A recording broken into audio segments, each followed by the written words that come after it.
The stagecoach rattled into Hecla, Montana on a blistering August afternoon in 1882, carrying cargo more precious than gold. A young woman who clutched a worn leather satchel and understood not a single word of English. Victoria Marquez pressed her face against the dusty window, her dark eyes wide with equal parts terror and determination, as she took in the rough-hewn buildings and sun-baked streets of what would now be her home.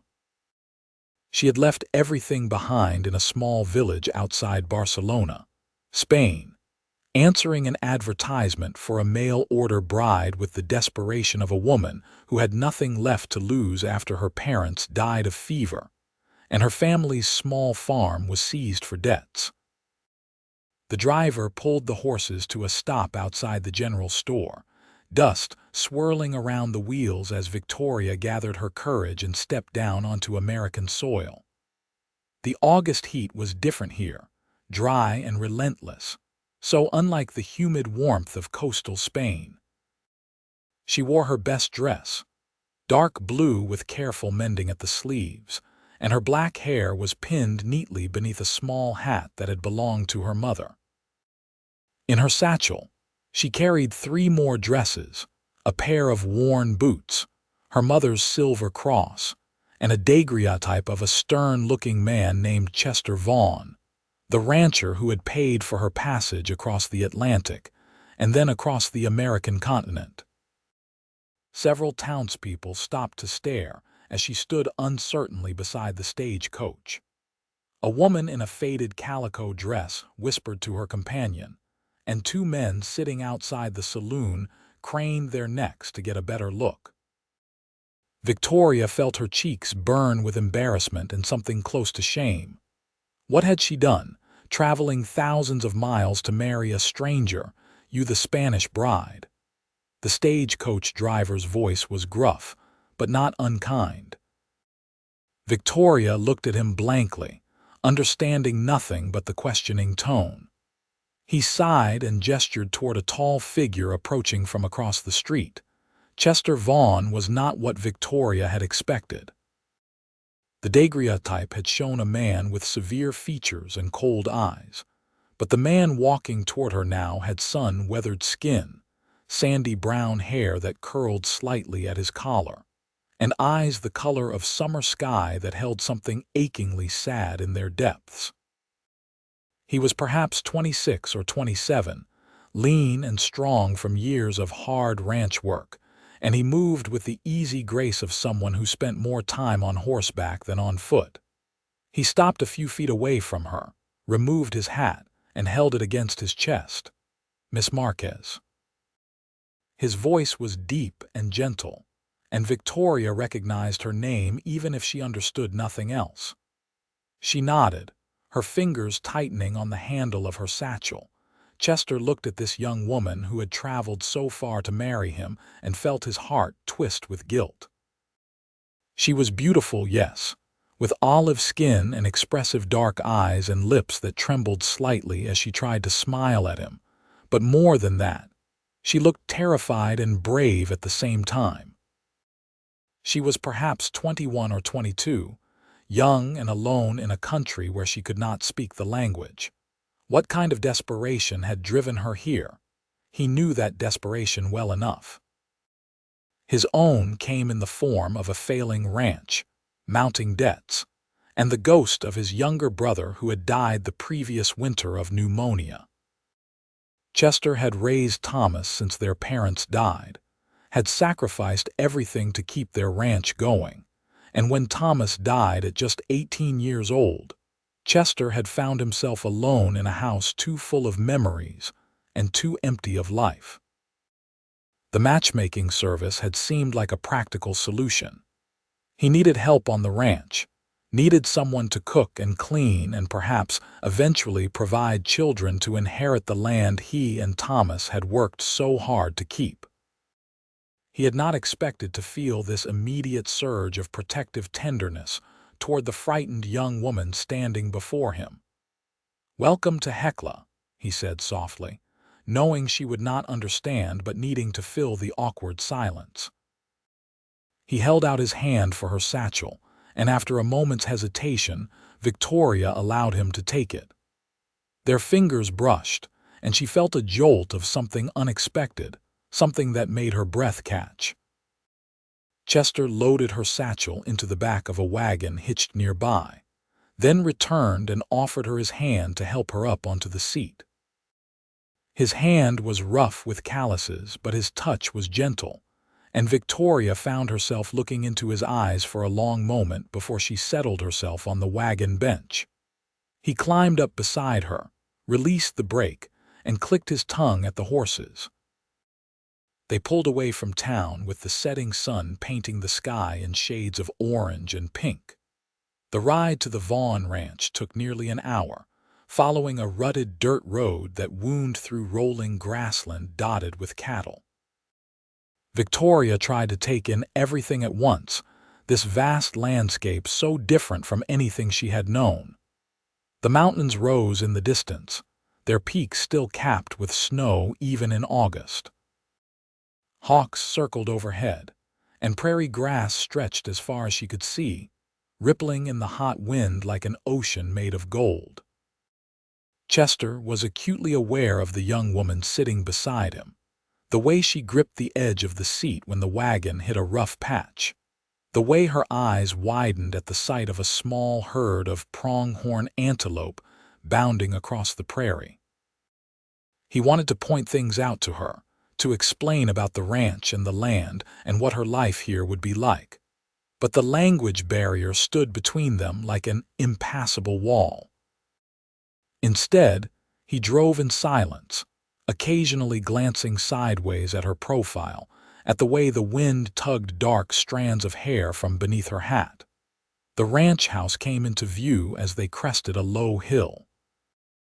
It was modest, a two-story structure built of logs with a covered porch that wrapped around the front. There was a barn, a corral with several horses, and a chicken coop from which the sounds of settling hens could be heard. A windmill turned slowly in the breeze, pumping water into a stock tank. It was not grand, but it was well maintained, and Chester felt a surge of pride mixed with uncertainty.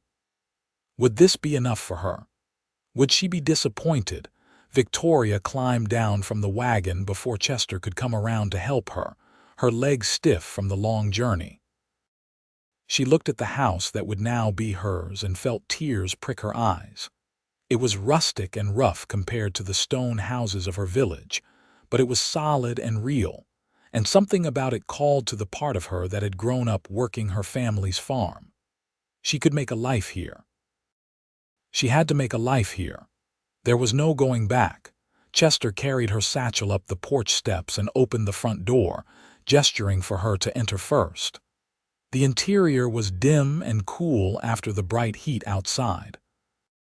Victoria stepped into a main room that served as both parlor and dining area, with a stone fireplace on one wall and a wooden table with 4 chairs. Everything was neat but sparse, the home of a man who lived alone and saw no need for decoration. Through a doorway, she could see a kitchen with a black iron stove and a pump handle jutting up from a sink. "I will show you your room," Chester said, then realized the futility of his words. He gestured toward a narrow staircase, and Victoria followed him up to the second floor. There were 3 doors along a short hallway. Chester opened the first and stood back to let her look inside. The room was small but clean, with a single bed covered in a faded quilt, a dresser with a cracked mirror, and a window that looked out over the corral. Chester had changed the sheets that morning and put fresh wildflowers in a jar on the dresser, a gesture that now seemed foolish and inadequate. He set her satchel on the bed and backed toward the door. "You rest," he said, making a pillow gesture with his hands against his cheek. "I will make supper." Victoria understood the gesture if not the words. She nodded, exhaustion suddenly crashing over her like a wave. Chester left, closing the door softly behind him, and Victoria sank down onto the bed. The mattress was lumpy but comfortable, and the quilt smelled of lavender. She looked at the wildflowers on the dresser, pink and yellow blooms she did not recognize, and felt her eyes fill with tears. He had tried to make her welcome. This stranger who was meant to be her husband had tried to make her feel at home. She allowed herself 10 minutes to cry, to grieve everything she had left behind and to feel the full weight of her fear about the future. Then she stood, wiped her eyes, and unpacked her few belongings into the dresser.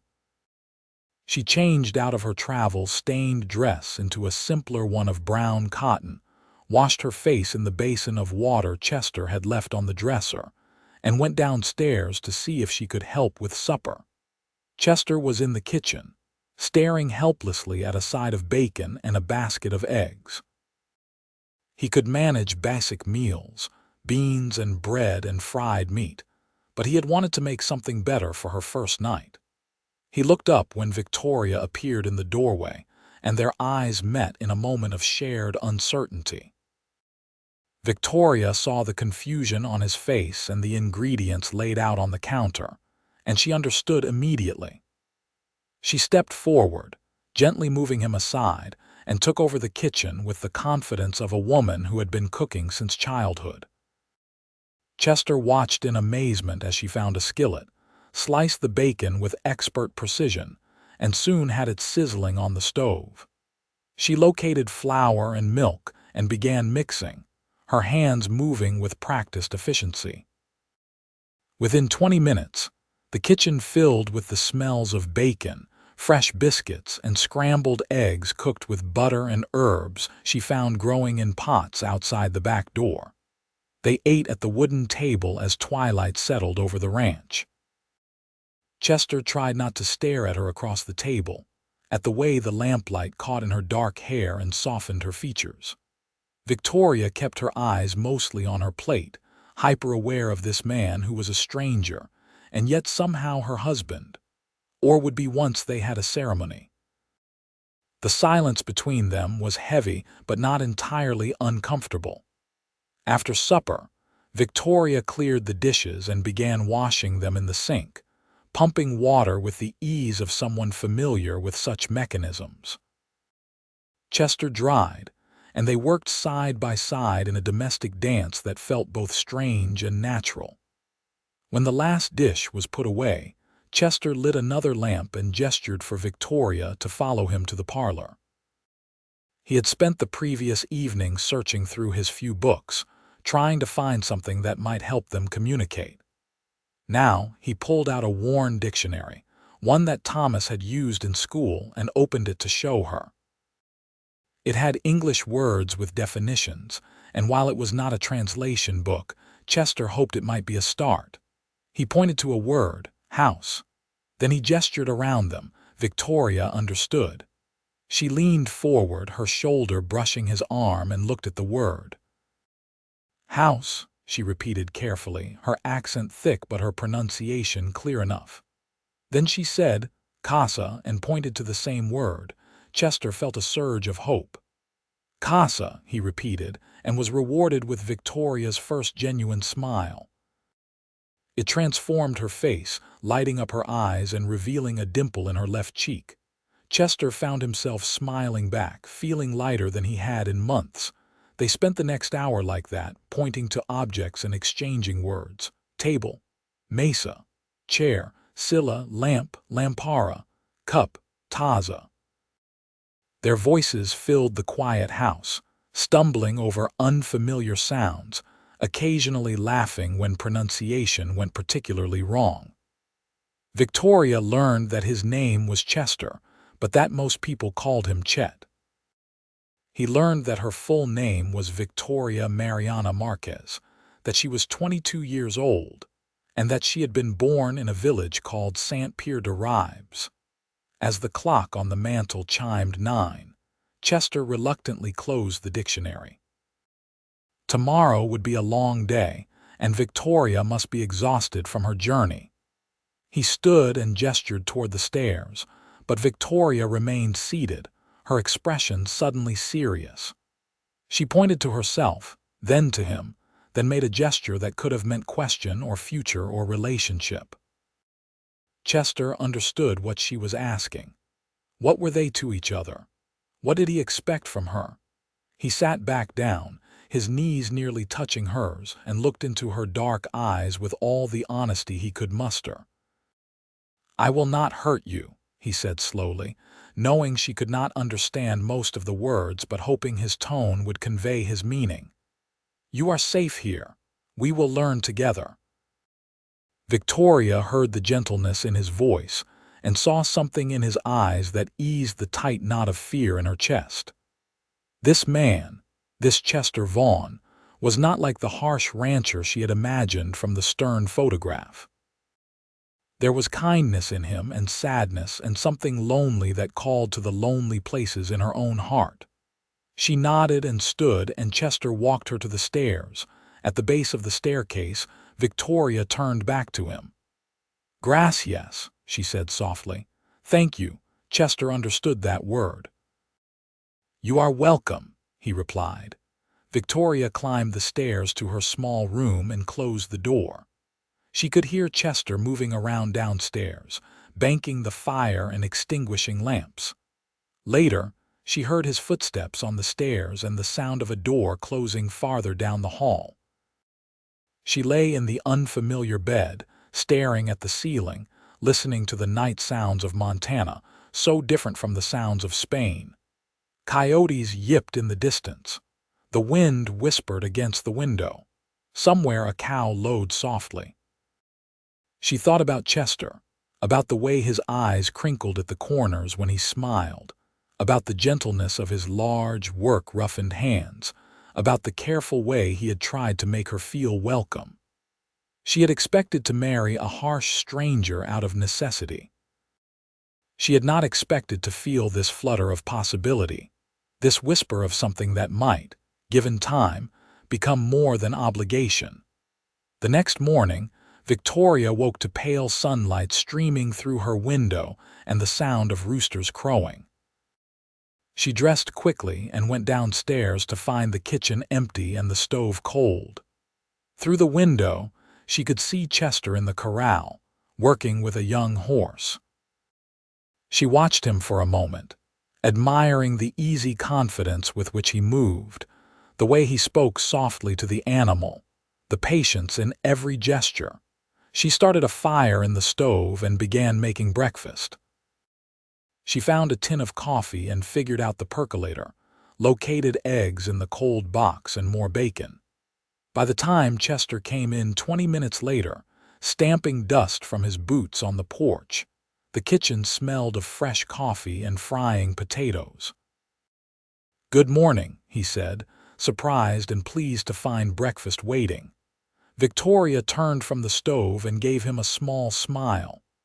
"Buenos dias," she replied, and Chester repeated the Spanish phrase. They ate breakfast with slightly less awkwardness than the night before, the shared experience of the previous evening having created a fragile bridge between them. After breakfast, Chester tried to explain through gestures, and the few Spanish words he had learned that he needed to work on the ranch, but that she should feel free to explore the house and the area immediately around it. Victoria nodded her understanding, though she had already decided to find ways to make herself useful. As Chester rode out to check on his cattle, Victoria set about cleaning the house with the determination of a woman staking her claim. She scrubbed floors, washed windows, beat rugs on the porch railing, and organized the chaotic pantry. She found curtains in a trunk upstairs, faded but clean, and hung them in the kitchen window. By midday, the house had been transformed from a bachelor's dwelling into something more like a home. She made bread for lunch, the familiar work of kneading dough soothing her homesick heart.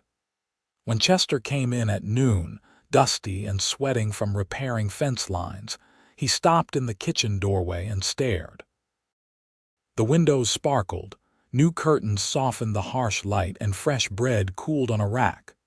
Victoria stood at the sink, washing her hands, and when she turned to look at him, Chester felt something shift in his chest.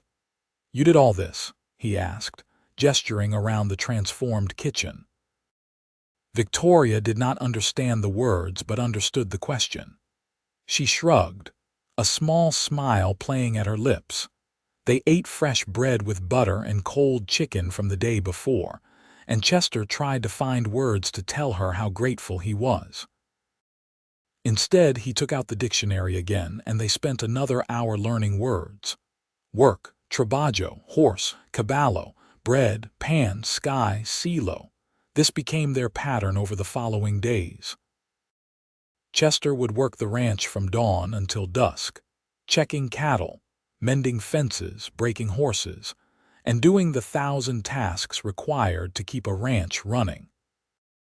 Victoria would manage the house, cooking meals that were far better than anything Chester had eaten in years, tending a small vegetable garden she found overgrown behind the house, and slowly making the rough ranch house into a home. In the evenings, they would sit together and teach each other words, building a vocabulary that existed somewhere between English and Spanish, creating their own language of necessity and patience. On the fourth day, Chester returned to the house in late afternoon to find Victoria in the chicken coop, gathering eggs with confident efficiency.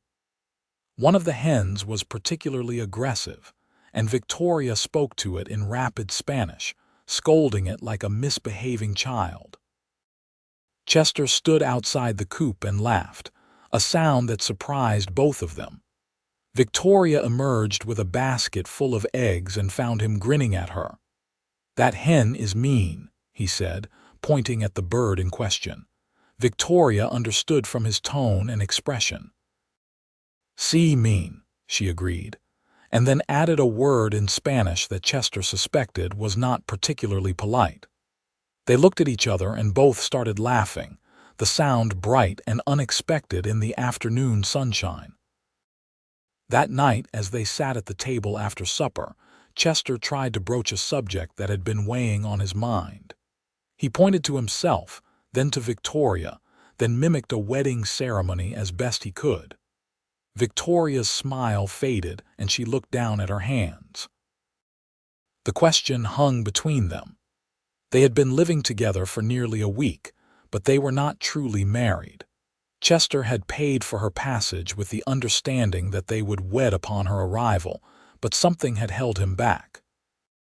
Perhaps it was the language barrier, or perhaps it was the growing realization that Victoria deserved better than a marriage of convenience to a struggling rancher. She deserved to be courted, to be wooed, to have a choice in the matter. Victoria understood what he was asking. She had expected to be married immediately upon arrival, had steeled herself for the reality of sharing a bed with a stranger, of becoming a wife in all senses of the word. But Chester had given her time, had been patient and kind, had respected her space and her person. Now he was asking if she was ready, giving her a choice where she had expected to have none. She looked up at him, at this man with sad blue eyes and gentle hands, at this stranger who was becoming less strange with each passing day. She felt her heart flutter with something that might have been fear, or might have been the beginning of something else entirely. She was not ready, not yet. She needed more time to know him, to trust him, to understand if this feeling growing in her chest was real or just gratitude. She shook her head slowly, then pointed to the dictionary still open on the table. She paged through it until she found what she was looking for: time. She pointed to the word, then held up her hands in a gesture of pleading. Chester felt relief wash over him, mixed with something that might have been disappointment. "Time," he agreed, covering her hand with his for just a moment. "We have time." The following Sunday, Chester asked Victoria if she would like to go into town. He needed supplies, and he thought she might enjoy seeing more of Hecla and perhaps meeting some of the townspeople. Victoria agreed, though the prospect of facing strangers made her nervous. They rode in the wagon together, the morning cool and pleasant before the August heat set in. Chester pointed out landmarks along the way, teaching her the English words: creek, hill, bridge, tree. Victoria repeated each word carefully, storing them away in her memory. She was learning quickly, picking up phrases and sentence structures with the determination of someone who knew that language was her key to survival in this new place. Hecla was busier on Sunday morning, with families arriving for church services and ranchers coming in for supplies. Chester helped Victoria down from the wagon and noticed the stares they attracted. News of the mail-order bride had spread through the small community, and everyone was curious about the Spanish woman who had come to marry Chester Vaughn. "Morning, Chet," called out Walter Morrison, who owned the general store. He was a portly man with thinning hair and shrewd eyes. "This must be your bride." "This is Victoria," Chester said, resting a hand lightly on Victoria's back. She felt the warmth of his palm through her dress and stood a little straighter. "Victoria, this is Mr. Morrison." Victoria bobbed a small curtsy and said, "Hello," carefully.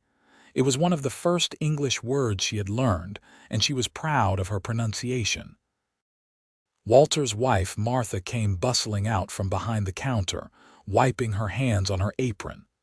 She was a kind-faced woman in her 50s, round and motherly. "Oh, you poor dear, coming all this way and not speaking a word of English. How are you managing?" Victoria understood nothing of the words but recognized the tone of concern. She looked at Chester, who tried to translate as best he could with his limited Spanish. Victoria nodded and smiled, hoping that was the appropriate response. Other townspeople began gathering around, curious and mostly friendly. There was Ben Fletcher, the blacksmith, a giant of a man with arms like tree trunks. There was Sarah Collins, the schoolteacher, a slender woman in her 30s with intelligent eyes. There was old Doc Hartley, who had delivered half the children in Hecla. There was Reverend Thomas Crane, who eyed Victoria with barely concealed suspicion, and his wife Eleanor, who seemed more charitably inclined. Chester felt Victoria press slightly closer to his side as the crowd grew, and he realized she was overwhelmed. "We need to get supplies," he said firmly, gently steering Victoria toward the store entrance. The crowd parted reluctantly, and they escaped into the relative quiet of Morrison's general store. Inside, Victoria looked around with wide eyes. The store was packed with everything imaginable: barrels of flour and sugar, bolts of fabric, farm implements, canned goods, medicines, rope, and 100 other items. Chester began gathering what he needed: coffee, salt, ammunition, a new hoe to replace one that had broken. Victoria wandered the aisles, touching fabrics and examining goods with the fascination of someone discovering a new world. She found herself in front of a shelf of books and carefully pulled one down. It was a primer, the kind used to teach children to read. She looked at the simple words and pictures, then looked around for Chester. She found him at the counter, settling his bill with Walter Morrison. She approached hesitantly and held out the book. Chester looked at the primer and understood immediately. "You want to learn to read English?" he asked. Victoria did not understand all the words, but she nodded enthusiastically. "Add the book," Chester told Walter, pulling out a few more coins. He also added a new slate and some chalk. If Victoria wanted to learn, he would help her however he could. They left the store with their supplies loaded in the wagon. As they were preparing to head back to the ranch, Sarah Collins approached them. "Mr. Vaughn," she said, her voice tentative, "I could not help but notice your wife's interest in the primer. I teach at the school here, and I would be happy to give her English lessons if she would like." Chester translated as best he could for Victoria, who brightened at the offer. "Yes," she said in careful English. "Yes, please." "Wonderful," Sarah said, smiling warmly. Why don't you bring her into town on Wednesday afternoons? I'm finished with regular lessons by 3 o'clock. We could work together for an hour or so." Chester agreed, grateful for the offer. As they drove back to the ranch, Victoria clutched the primer to her chest like a treasure. The book represented hope, the possibility of truly belonging in this strange new place. She glanced sideways at Chester, at his strong profile against the bright sky, and felt warmth spread through her chest. He had bought her the book without hesitation, had seen what she wanted and given it to her freely. This man was good. She was beginning to believe that coming to Montana, as terrifying as it had been, might have been the right choice after all. That evening, after supper, they sat at the table with the primer between them.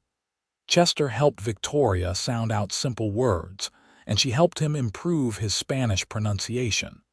They laughed over their mutual mistakes, their heads bent close together over the pages. At one point, Chester looked up and found Victoria watching him, her dark eyes soft and thoughtful. Their faces were only inches apart. For a heartbeat, Chester felt the pull of attraction, the desire to close that small distance and kiss her.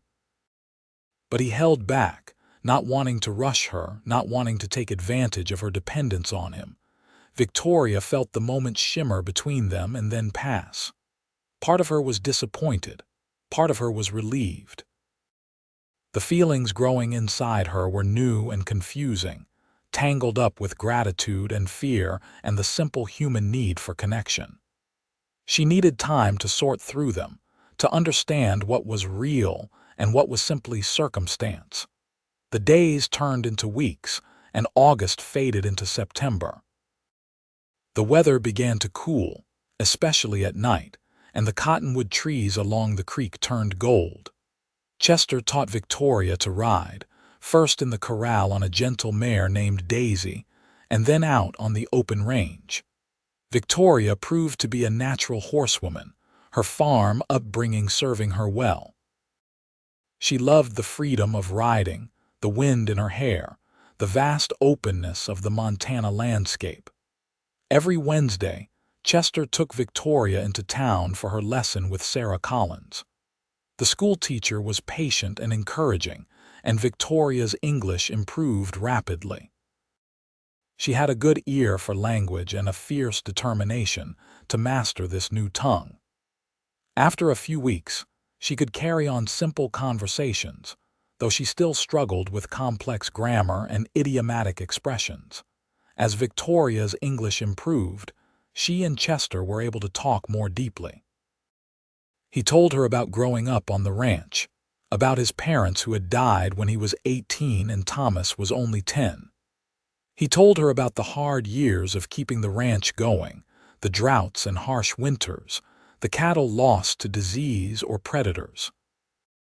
He told her about Thomas, about his little brother who had loved books and dreamed of going to college back east, who had caught pneumonia during a blizzard the previous December, and died before the doctor could even reach their isolated ranch. Victoria heard the grief in Chester's voice when he spoke of his brother, and understood why his eyes held such sadness. She told him about her own losses, about her parents who had been her whole world, about the farm she had loved and lost. They discovered that they shared the particular loneliness of people who had been orphaned young, who had known responsibility and loss before they were ready. One evening in late September, they were sitting on the porch watching the sunset paint the sky in shades of purple and orange. Victoria's English was good enough now for real conversation, though she still searched for words sometimes and reverted to Spanish when frustrated. "Why you choose me?" she asked suddenly. "Why me from Spain? Why not woman from here?" Chester was quiet for a long moment, considering how to answer. "The matchmaking service showed me profiles of different women. When I saw yours, when I read that you had lost your farm and your family, I felt like you would understand. Understand what it's like to fight for something and lose it anyway. Understand what it's like to be alone." He paused, then added quietly, "I thought you would understand me." Victoria turned to look at him in the fading light. "And do I understand you?" Chester met her eyes. "More than anyone else ever has." Victoria felt her breath catch. The air between them seemed charged, full of unspoken possibilities. "I was so scared when I came here," she admitted. "Scared of you, scared of everything. But now—" She trailed off, searching for the right English words. "Now," Chester prompted softly. "Now I think maybe I am not so scared anymore." Chester reached over and took her hand, his thumb brushing over her knuckles. It was the most intimate touch they had shared beyond the casual brush of hands passing dishes or standing close while working together. Victoria did not pull away. They sat like that as darkness fell, holding hands on the porch, listening to the crickets and the distant call of an owl. That night, lying in her bed, Victoria admitted to herself what had been growing in her heart for weeks. She was falling in love with Chester Vaughn.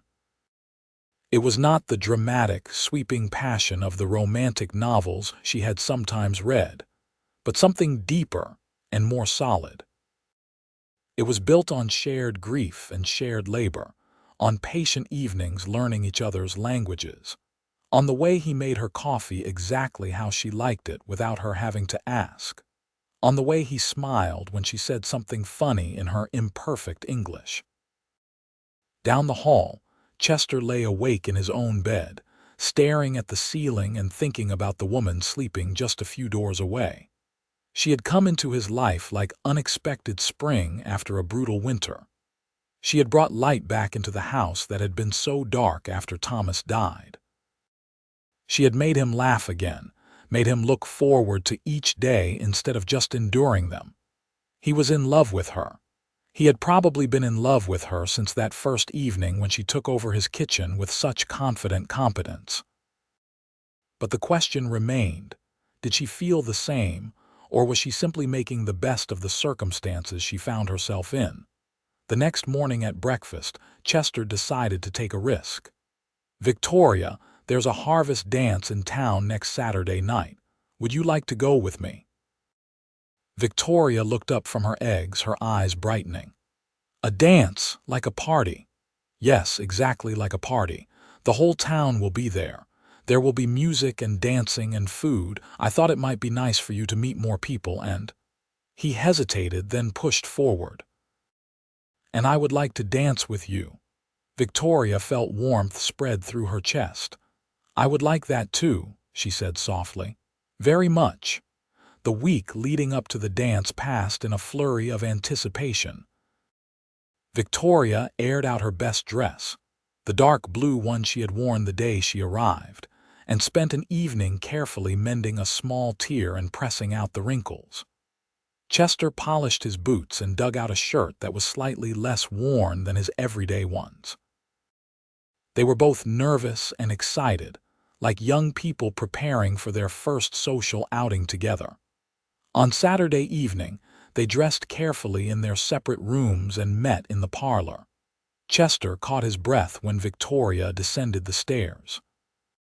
She had pinned her hair up in an elaborate style, leaving a few dark curls to frame her face, and the blue dress hugged her figure in ways that made his mouth go dry.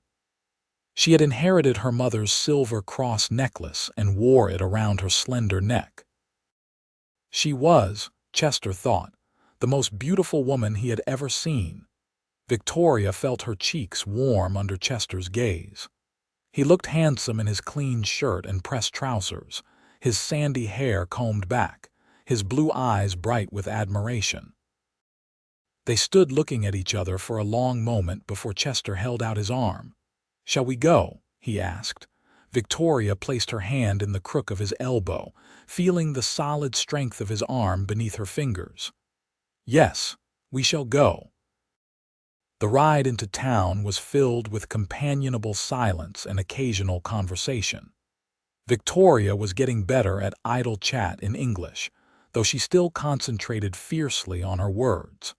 Chester found her serious expression when she was working out a sentence utterly charming. They could hear the music before they even reached the town hall where the dance was being held. A fiddle and a guitar created lively melodies that spilled out into the evening air. Lanterns were hung around the building, casting warm pools of light, and people were already gathered outside, talking and laughing. Chester helped Victoria down from the wagon and offered his arm again. Together, they walked into the crowded hall. The space had been transformed for the celebration. Long tables held platters of food: roasted chicken, corn on the cob, fresh bread, pies and cakes. The band was set up at one end of the hall and couples were already whirling around the dance floor. The air was warm and full of music and laughter, and the smells of good food and perfume, and the honest sweat of hardworking people enjoying a rare evening of leisure. Several people greeted Chester and Victoria as they entered. Sarah Collins waved from across the room and Martha Morrison bustled over to welcome them. "Victoria, dear, you look lovely. That color is wonderful on you. Come, let me introduce you to some of the other ladies."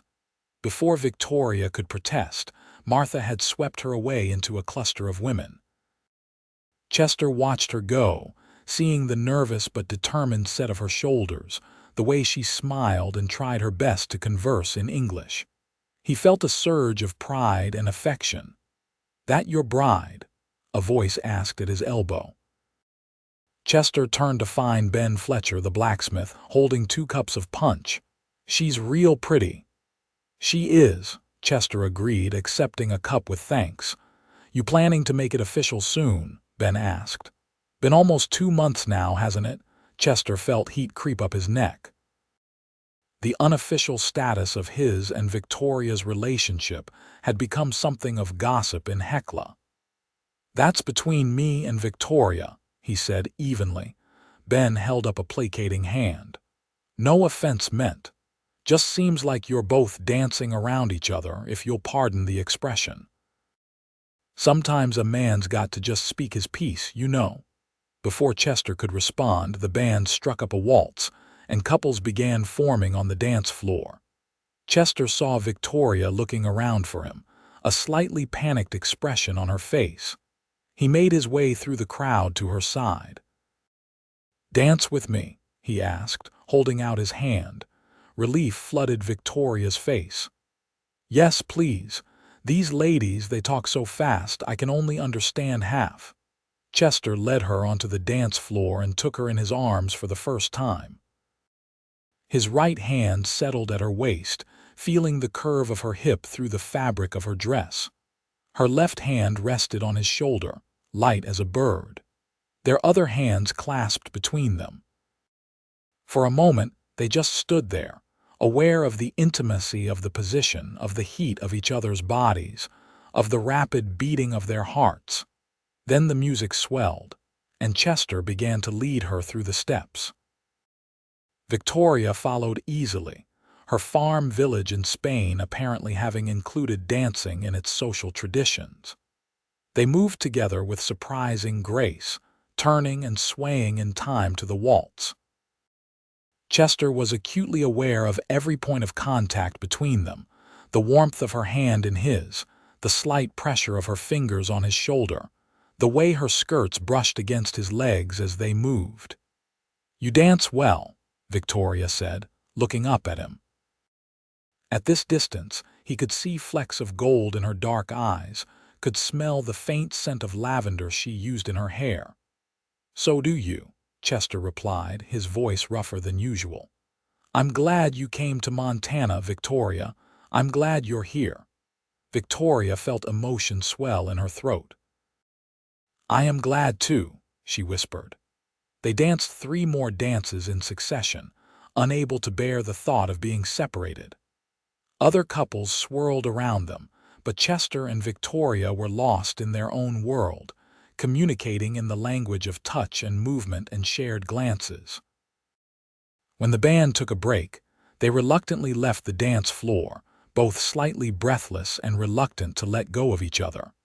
They ate dinner together at one of the long tables, sitting close enough that their shoulders touched.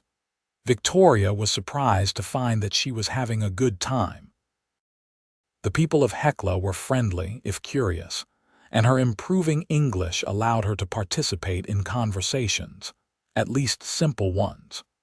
She felt Chester's presence beside her like an anchor, steady and reassuring, and she realized that she was beginning to feel like she belonged here.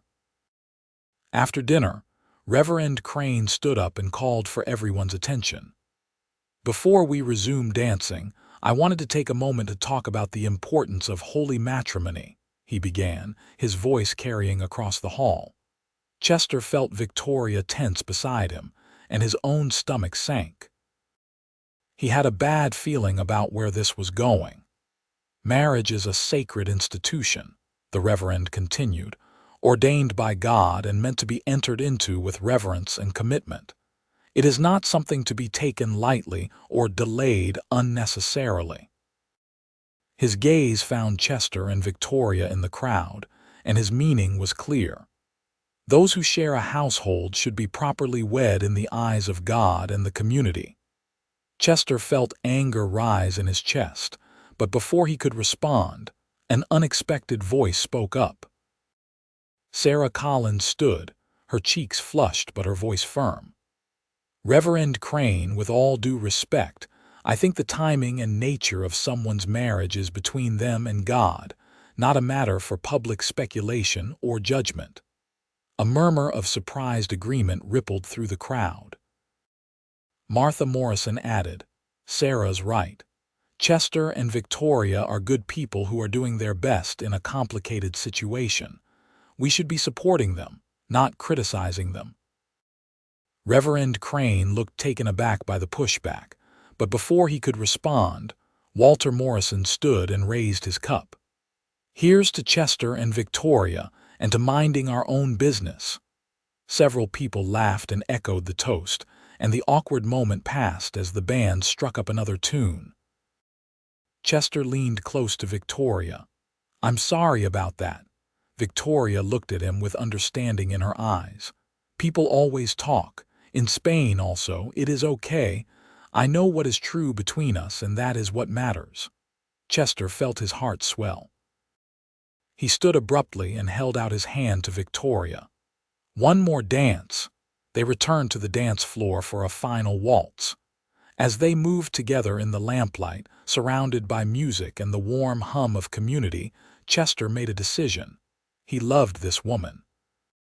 She had brought joy back into his life, had made his house a home, had met every challenge with courage and grace. He wanted to marry her, not out of obligation or convenience, but because he could not imagine his future without her in it. As the final notes of the waltz faded, Chester stopped moving but did not release Victoria. They stood in the middle of the dance floor, oblivious to the other couples moving around them. "Victoria," he said softly, "I need to tell you something." Victoria looked up at him, her heart suddenly pounding. "What is it?" Chester took a deep breath. "I know you came here because you had no choice, because you needed a new start, and I offered that. I know we barely knew each other when we made this arrangement.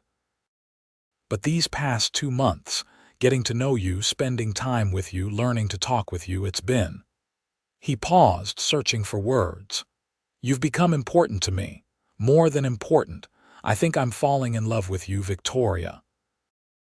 And I need to know if there's any chance you might feel the same." Victoria felt tears spring to her eyes. "You love me?" she asked, her voice barely above a whisper. "Yes," Chester said simply. "I love you." Victoria reached up and cupped his cheek with her palm, feeling the slight roughness of stubble, the warmth of his skin. "I love you too," she said in Spanish, then repeated it in English. "I love you too, Chester." Chester closed his eyes for a moment, overwhelmed with relief and joy. When he opened them, he leaned down slowly, giving Victoria time to pull away if she wanted. She did not pull away. Their lips met in a kiss that was tender and sweet and full of promise.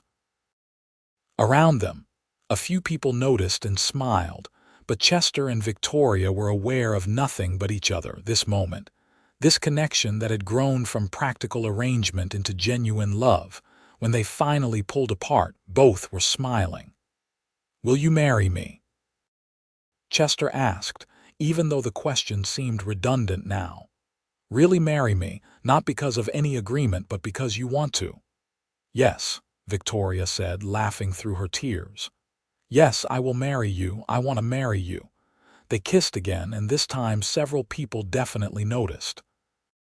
A cheer went up from the crowd, and when Chester and Victoria broke apart, looking around in embarrassed surprise, they found themselves surrounded by well-wishers.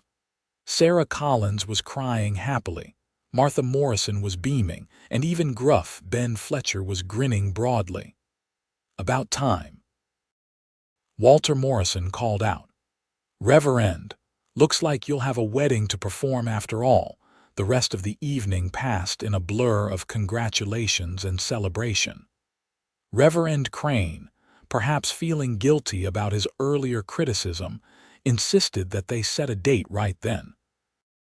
Chester and Victoria agreed on the following Saturday, giving them 1 week to prepare.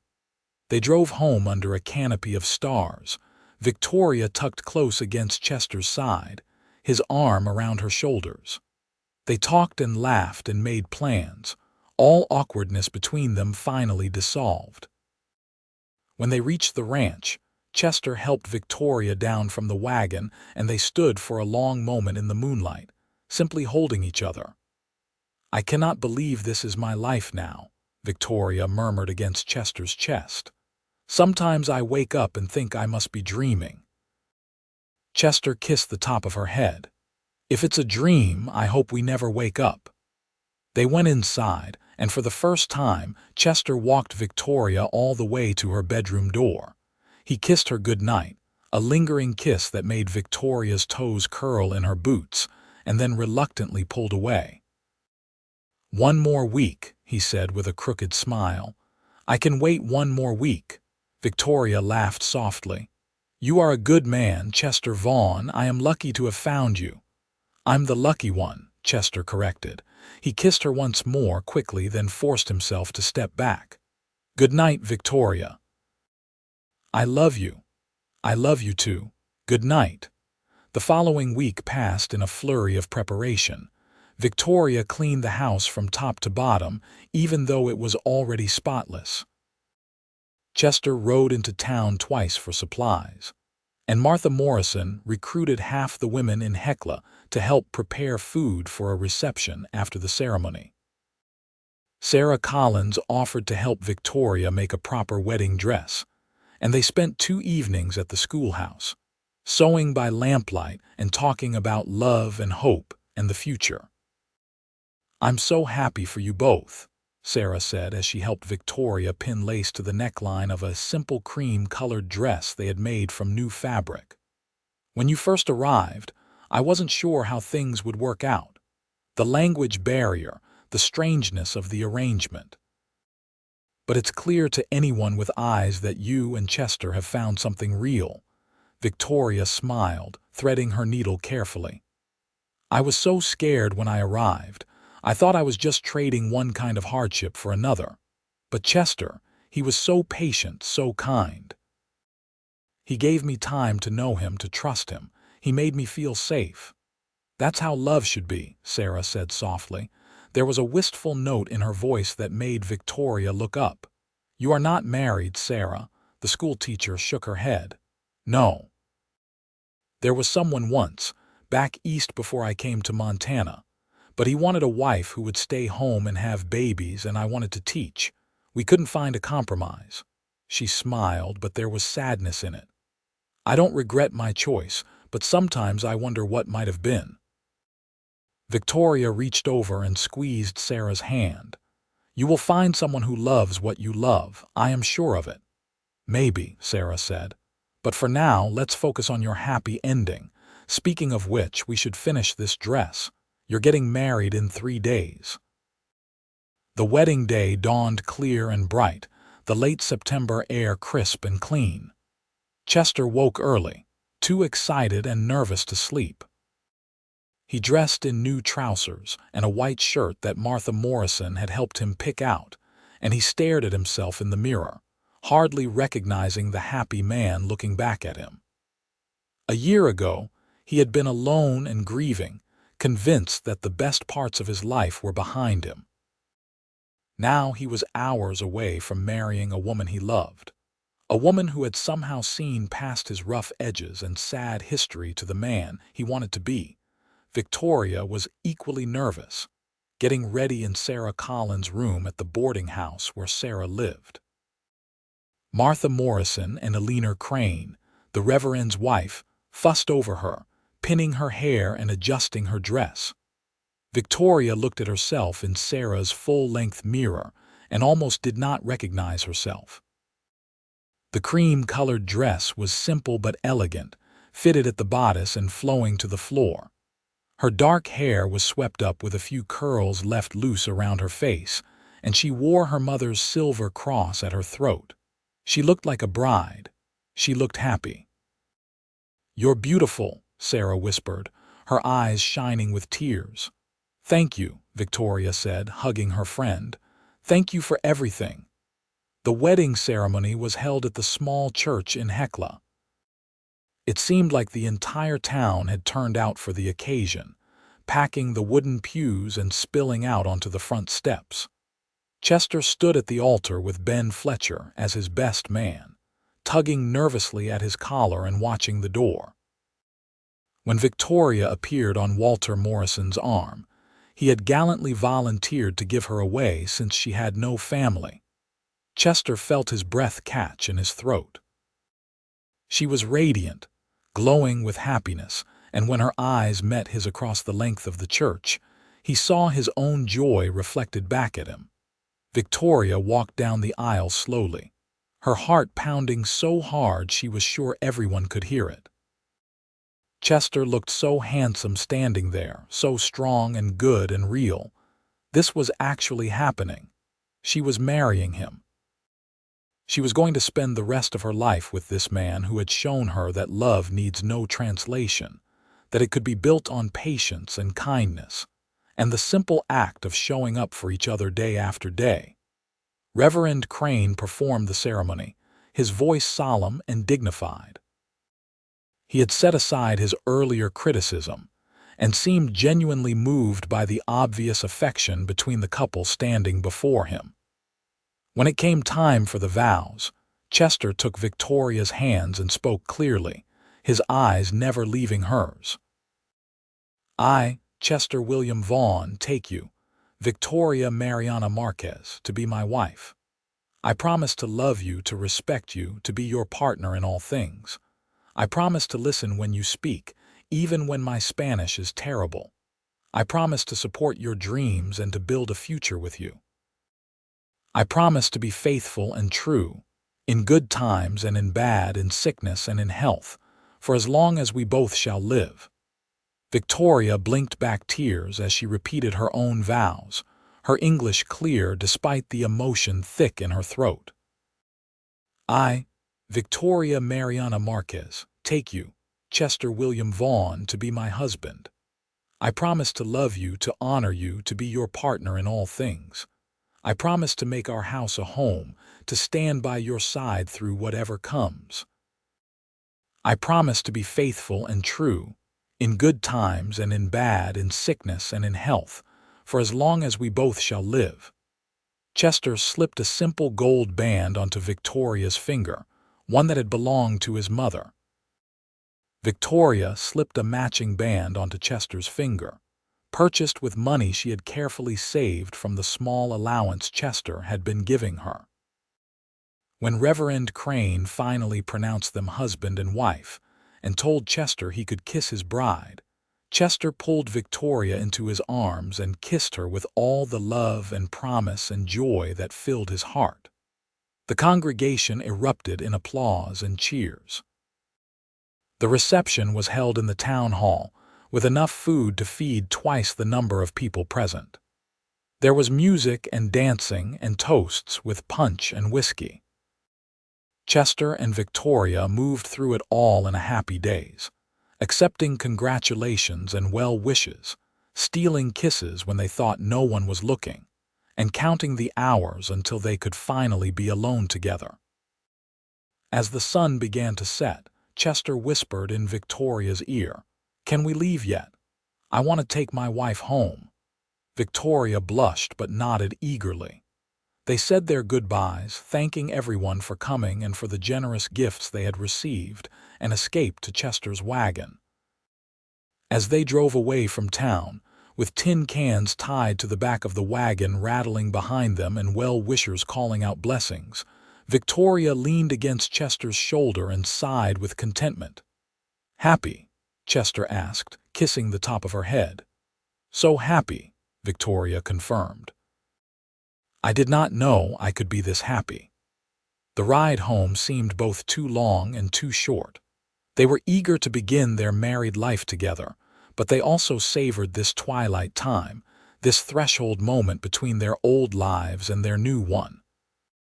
The ranch appeared as they crested the familiar hill, the house dark but welcoming, home in every sense of the word. Chester helped Victoria down from the wagon, and then, before she could take a step, he swept her up in his arms. Victoria laughed and wrapped her arms around his neck as he carried her across the threshold, an American custom she had learned about from Sarah. He carried her straight up the stairs, but this time they did not stop at her bedroom door. He carried her to his room, to the room that would now be theirs, and set her gently on her feet beside the bed. For a moment, they simply looked at each other in the dim light filtering through the window. Then Chester cupped Victoria's face in his hands and kissed her, slowly and deeply. Victoria melted against him, all the weeks of restraint and patient waiting finally giving way to the passion they had both been holding back. They undressed each other with trembling hands and gentle touches, learning the geography of each other's bodies, speaking the wordless language of intimacy and love. Their first night together was tender and sweet, a giving and receiving of pleasure that drew them even closer together. Afterward, they lay tangled in each other's arms, Victoria's head on Chester's chest, his fingers trailing through her loose hair. "I love you," Chester murmured into the darkness. "I will spend every day of my life trying to make you happy." Victoria lifted her head and kissed him. "You make me happy just by being you. That is enough. That is everything." They fell asleep like that, wrapped in each other's arms, the window open to let in the cool night breeze and the distant sounds of the Montana wilderness.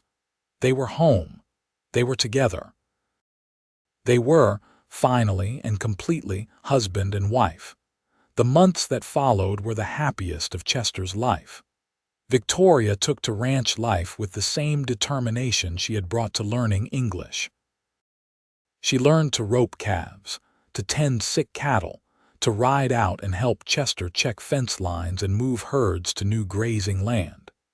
She was not afraid of hard work, and she had a natural way with animals that made even the most stubborn cow respond to her gentle hands and soothing Spanish murmurs. Winter came to Montana with fury and beauty. The first snow fell in late October, dusting the landscape in white. By November, the snowdrifts were waist-high, and the temperatures plunged below zero. Chester worried about how Victoria would handle the harsh Montana winter, so different from the mild winters of coastal Spain.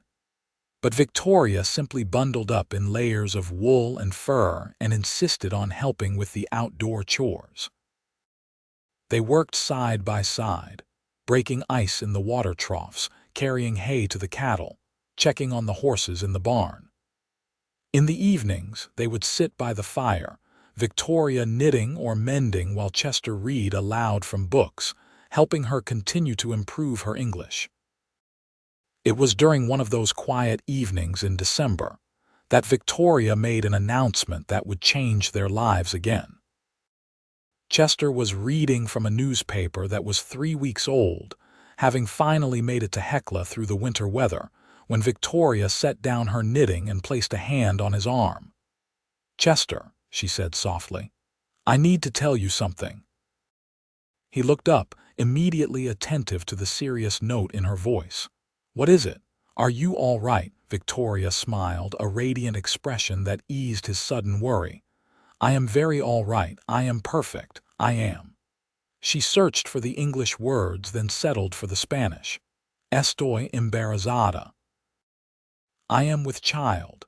Chester stared at her for a long moment as her words sank in. A baby. They were going to have a baby. A smile spread slowly across his face, growing wider and wider until he was grinning like a fool. "Really? We're going to have a baby?" Victoria laughed at his expression. "Yes, really. In the summer, I think. July, maybe early August." Chester pulled her into his arms, holding her carefully as if she were made of glass. "Victoria, that's wonderful. That's the best news I could imagine." Then a thought occurred to him and he pulled back, looking worried. "Is it safe? Having a baby out here so far from town? What if something goes wrong?" Victoria cupped his face in her hands. "Women have been having babies since the beginning of time. I will be fine. Doc Hartley is in town and Martha Morrison told me she has helped deliver many babies. We will be fine." Chester kissed her forehead, her cheeks, her lips. "I love you so much. You've given me everything. A home, a family, a reason to wake up happy every morning." "You gave me the same," Victoria said softly. "You saved me, Chester. You gave me a new life when I had none." "No," Chester said, his voice thick with emotion. "We saved each other." The winter months passed slowly, but the knowledge of the coming baby made every day precious. Chester became even more protective of Victoria, insisting she stay inside during the worst of the storms, taking over tasks that were too strenuous for her as her pregnancy progressed. Victoria tolerated his fussing with good humor, understanding it came from love. In February, another blizzard descended on Montana, even worse than the one that had taken Thomas. Chester made sure they had ample supplies laid in, enough wood stacked to last weeks, and the animals secured in the barn. The storm raged for 3 days, snow piling up against the house until it nearly covered the first-floor windows. Chester and Victoria stayed inside, keeping the fires burning, playing cards and talking and simply being together. At night, they would lie in bed and Chester would place his hand on Victoria's growing belly, feeling the flutter of movement as their child grew inside her. "You want a boy or a girl?" Victoria asked one night, her head resting on Chester's shoulder. Chester considered the question. "I don't care as long as both of you are healthy, but maybe a boy first, someone to help with the ranch eventually." Victoria smiled in the darkness. "My mother always said the first baby chooses its own time and its own way. We will love whoever comes to us." "That's the truth," Chester agreed, kissing her temple. "Boy or girl, this baby will be so loved." Spring came late to Montana that year, winter reluctant to release its grip. But finally, in April, the snow began to melt and green shoots pushed through the thawing ground. The creeks swelled with runoff, and the cattle spread out across the range, enjoying the new grass. Victoria's belly had grown round and full, and she moved with the careful grace of a woman in her final months of pregnancy. In June, with the baby's arrival imminent, Chester convinced Victoria to stay in town with Martha Morrison. The ranch was too isolated, and he wanted her close to Doc Hartley just in case. Victoria protested at first, not wanting to be separated from Chester, but eventually agreed when she saw how worried he was.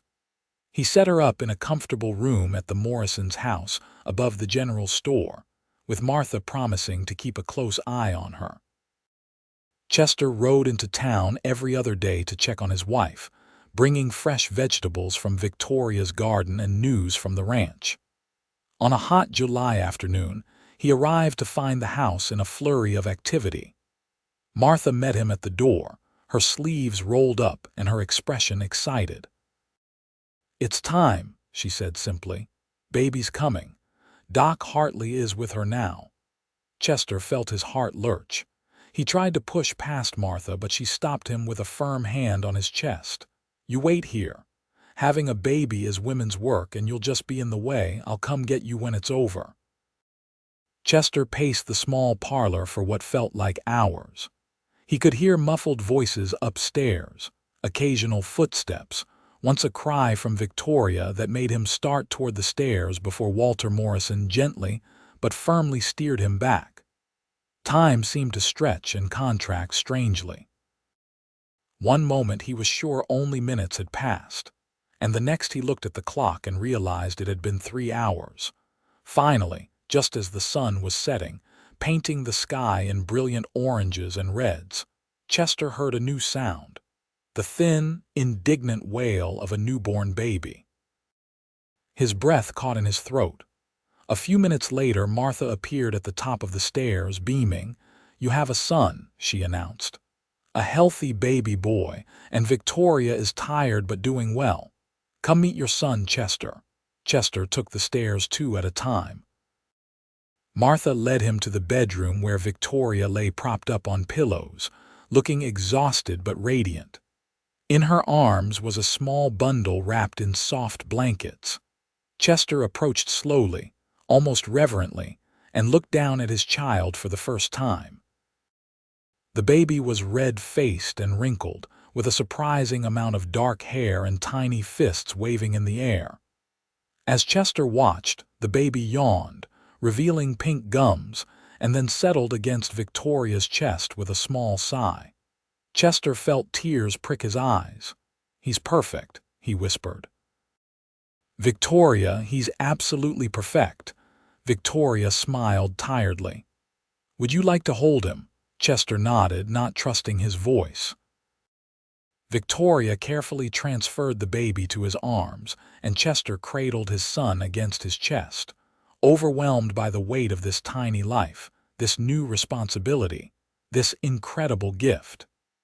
The baby opened his eyes, dark blue and unfocused, and seemed to look directly at his father. "Hello, little one," Chester murmured. "I'm your papa. I'm going to do my best to take care of you and make you proud." "What should we name him?" Victoria asked, watching her husband and son with love shining in her eyes. Chester thought about his brother Thomas, about the boy who had loved books and dreamed big dreams and had been taken too soon. "I'd like to name him Thomas after my brother. Thomas Miguel, combining both our families." Victoria's eyes filled with tears. "Thomas Miguel Vaughn. It's perfect." "Your brother would be honored." Chester sat carefully on the edge of the bed, still holding his son, and leaned over to kiss Victoria. "Thank you," he said simply, "for everything. For coming to Montana, for marrying me, for giving me a family, for saving me from being alone." "We saved each other," Victoria reminded him, echoing the words they had spoken months before. "And now we have created this beautiful life together." They stayed in town for another week, giving Victoria time to recover and getting used to the demands of their new son. Thomas was a good baby, nursing well and sleeping in reasonable stretches, though he seemed to prefer being held to being put down. Chester found he did not mind at all, spending hours simply holding his son and marveling at the miracle of his tiny fingers and the soft fuzz of dark hair on his head. When they finally returned to the ranch, Chester insisted on driving slowly and carefully, treating his precious cargo with extreme caution. Victoria laughed at him but was secretly touched by his protectiveness. As they approached the ranch house, Victoria felt a surge of happiness. This was home. This was where their family would grow and thrive. The first year of Thomas's life passed in a blur of sleepless nights and precious moments. Victoria proved to be a natural mother, patient and loving, and Chester was a devoted father who would walk the floors with his crying son at midnight and change diapers without complaint. They worked out a rhythm, sharing the responsibilities of both the ranch and the baby. supporting each other through the exhaustion and the challenges, and the indescribable joy of watching their son grow and change. Thomas took his first steps on a September afternoon, the same month his parents had been married 2 years before. He was an early walker, determined and fearless, and Chester and Victoria watched with pride and terror as he toddled around the house, getting into everything. His first word was "Mama," spoken in Victoria's general direction, though Chester liked to claim that the baby's babbling of "da-da" counted as his first word. Thomas had his mother's dark eyes and his father's smile, and he was already showing signs of inheriting both parents' stubborn determination. On their second anniversary, Chester and Victoria left Thomas with Martha Morrison for the evening and rode out to a spot on the ranch that had become special to them.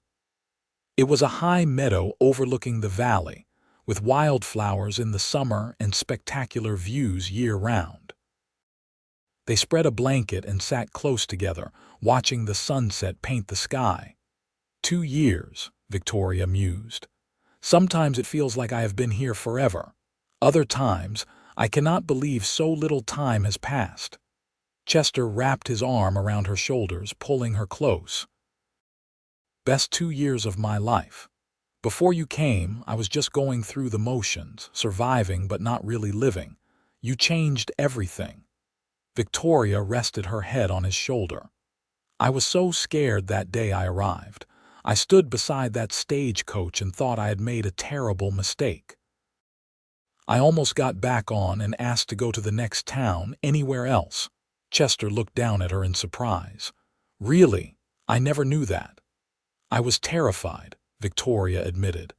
But then you walked across that street and you looked at me with such kindness, and I thought maybe it would be okay. Maybe this stranger would not be so bad. She smiled up at him. I was right. Chester kissed her, a long, slow kiss full of love and promise. I don't know what I did to deserve you, but I thank God every day that you stepped off that stagecoach and into my life. They stayed in the meadow until stars began appearing in the darkening sky, talking about their dreams for the future. They wanted more children, at least 2 or 3 more if they were blessed with them. They wanted to expand the ranch, maybe buy some of the adjacent land that was for sale. They wanted to see Thomas grow up strong and happy, to give him opportunities they had never had. They wanted to grow old together, surrounded by children and grandchildren, still holding hands on the porch and watching Montana sunsets. 3 years after Victoria's arrival in Hecla, their second child was born, a daughter they named Elena Rose. She had Chester's blonde hair and Victoria's delicate features, and she was adored by her big brother from the moment he first saw her. 2 years after that, another son arrived, James Edward, who proved to be the loudest and most energetic of all their children. The ranch prospered under their combined efforts. Chester's hard work and Victoria's practical wisdom made them a formidable team. They bought additional land, increased their herd, and even hired a young ranch hand to help with the work. They built a new barn and added on to the house, creating more bedrooms for their growing family and a proper dining room for the large family meals Victoria loved to cook. Victoria became a respected member of the Hecla community. Her English, once halting and uncertain, became fluent and confident, though she never lost her charming accent. She taught Spanish to any children in town who wanted to learn, holding classes in the church basement on Saturday mornings. She became close friends with Sarah Collins, who eventually married Ben Fletcher in a ceremony that surprised everyone, but made sense to those who knew them well. Victoria and Sarah's children grew up together, running through the streets of Hecla and exploring the endless Montana landscape. Chester watched his family grow with a heart so full of love, it sometimes felt like it might burst. The sadness that had haunted him after Thomas's death never fully left, but it was tempered now by joy and purpose.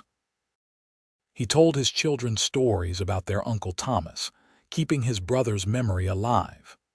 Young Thomas grew to be proud of his namesake and determined to live up to the legacy of a man he had never met. On their 10th anniversary, Chester surprised Victoria with a trip. He arranged for the children to stay with Martha and Walter Morrison, who had become honorary grandparents to the Vaughn children, and he took Victoria on the train to Butte, the nearest big city.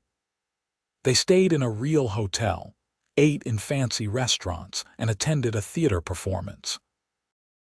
Victoria was enchanted by the city, but at the end of 3 days she was ready to go home. "I love you for bringing me here," she told Chester as they rode the train back to Hecla. "But I love our life on the ranch more. I love waking up to Montana mornings and going to sleep under Montana stars. I love our home, our children, our life together." Chester squeezed her hand. "Me too. I just wanted to give you something special to show you how much I appreciate everything you've sacrificed for me." Victoria shook her head firmly. "I have sacrificed nothing. I left behind a life of poverty and loneliness and grief. You gave me a new life full of love and purpose and belonging. You gave me a family. You gave me a home. That is not sacrifice, Chester. That is blessing." As the train pulled into Hecla, they could see their 3 children waiting on the platform with Martha and Walter. Thomas, now 8 years old, was trying to keep 6-year-old Alina from running onto the tracks, while 4-year-old James waved enthusiastically. When the train stopped and Chester and Victoria stepped down, they were immediately surrounded by their children, all talking at once and demanding attention. Chester scooped up James while Thomas grabbed his hand, and Alina attached herself to Victoria's skirts. They walked back through town like that, a happy, chaotic family, and Chester thought about the lonely, grief-stricken man he had been all those years ago.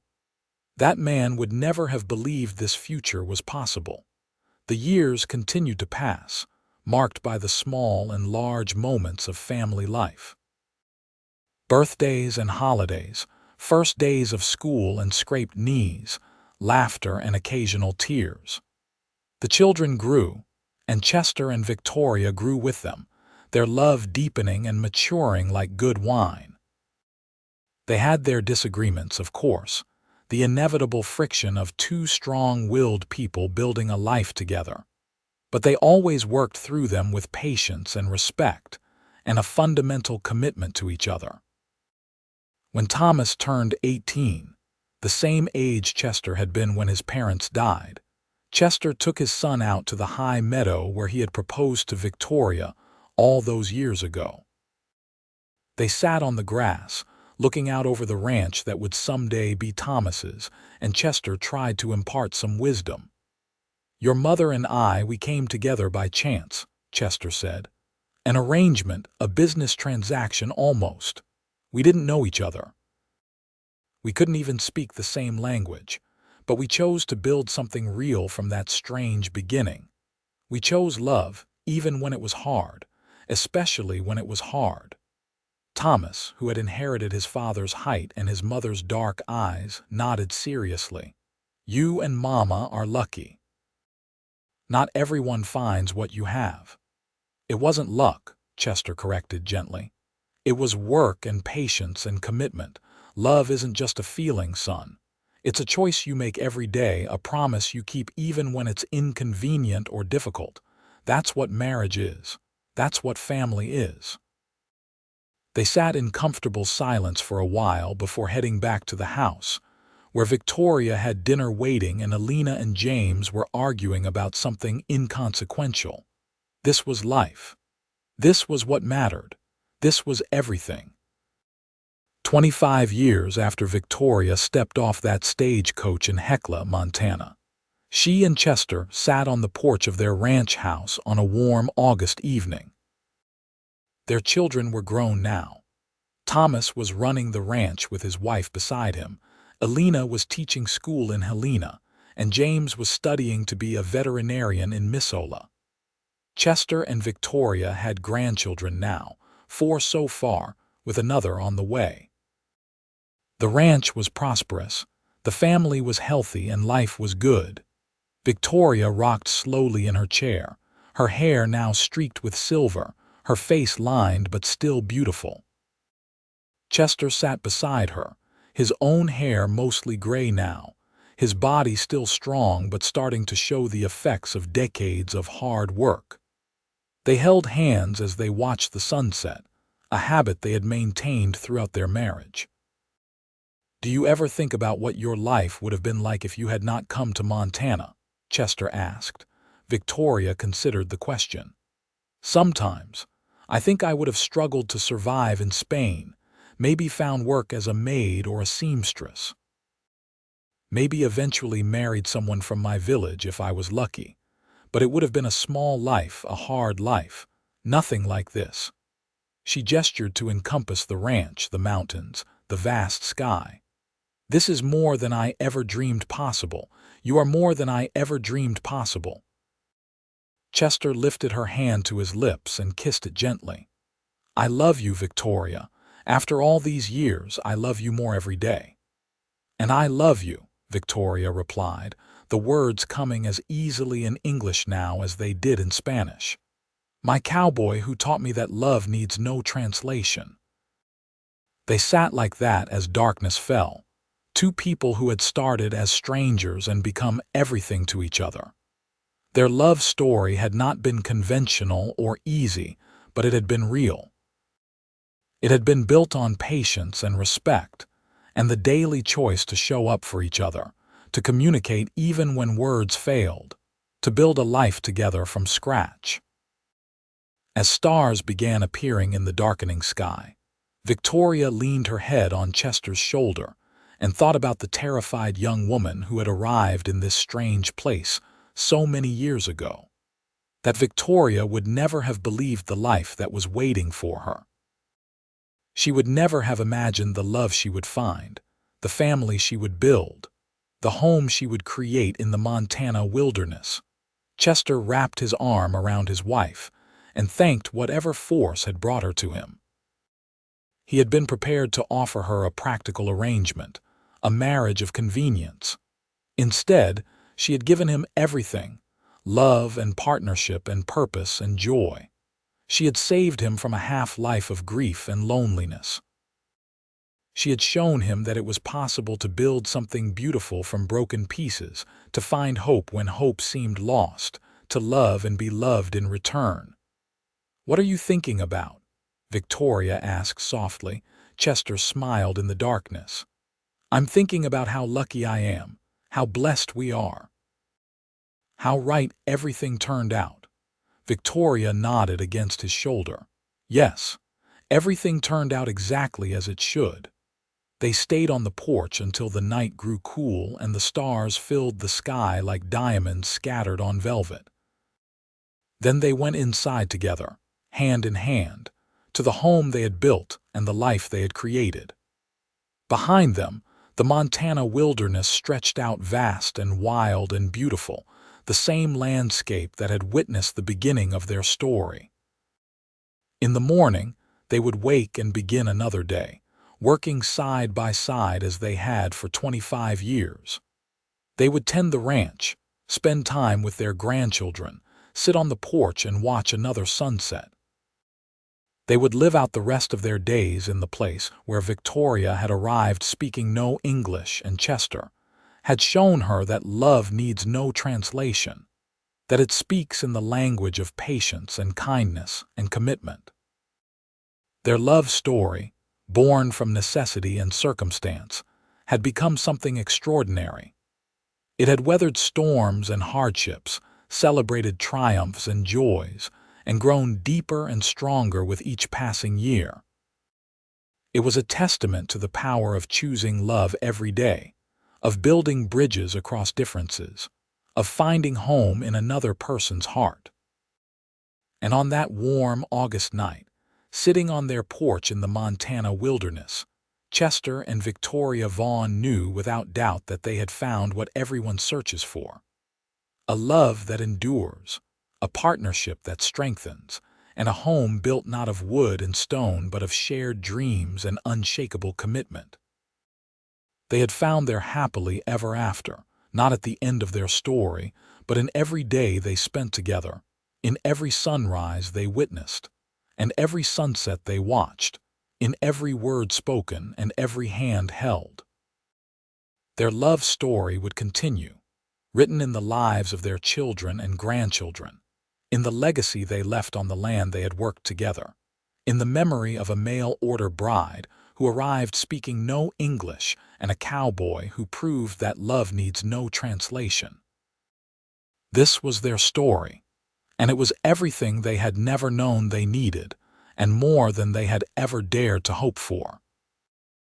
It was real and true and lasting, a love that would endure beyond their years, a testament to the beautiful, messy, wonderful reality of two people who chose each other, day after day, year after year, until the end of their days and beyond.